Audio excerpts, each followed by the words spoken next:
That I'm going to just show you how to do a quick ANOVA.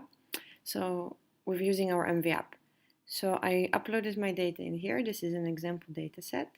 And then in here, I'm just going to do selection of all of the information. So in here, you select genotype, treatment, for example, and here are all of your traits that you measured. If you've got any sample information, you should select it in here. So we've got it as a line.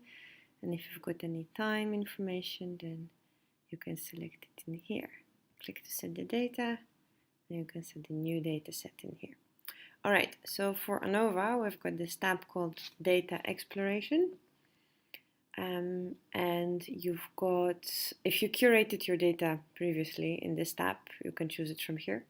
But we're just going to use the raw data. So for ANOVA, there are a couple of assumptions that needs to be made, such as testing for normal distribution. So you can have it in here, and then you can see whether your samples are having a normal distribution. According to this test, they do not, but you can have a look at the QQ plots and see them in here. You can also have a look at equal variance in here to check if your samples that you want to compare have equal variance.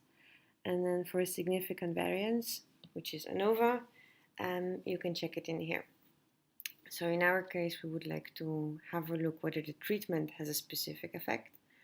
And as you see in here, it does have a significant effect. You can also do a non-parametric test, which is when your sample don't have a normal distribution or equal variance. Then you just check it in here, cross-Wallis, and then the p-value is still significant, right? For those, whether the difference between those two samples is significant. You can also change this, so you can change treatment, accession, day, line. So let's have a look at the day. So the day have, of course, significant differences. You can change the trace that you have a look at in here. So right now we're looking at perimeter, but we can also have a look at the RMS or compactness of the plant. And then the thing is with ANOVA is that this result, or cross-Wallis, ANOVA, let's go back to ANOVA, is that it's going to tell you, is the effect of day significant on your compactness, right? But then you don't know exactly which traits are significant. So in order to distinguish that, you can have a look in here on the Tukey pairwise comparison, where you've got the significance groups. So you've got your samples in here, the value of your trait, and in here you've got significant groups. So if this is containing exactly the same letter, it is not significantly different. So day 7 is not significantly different from day 6 or day 5.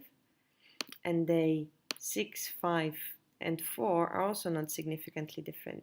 But for example, day 7 is significantly different from day 4, and so on and so forth. Yeah? So that's it. And then you can download the plot clicking in here, so that will download it in the PDF. All right, I hope you can enjoy the use of the MVApp in the future. See you!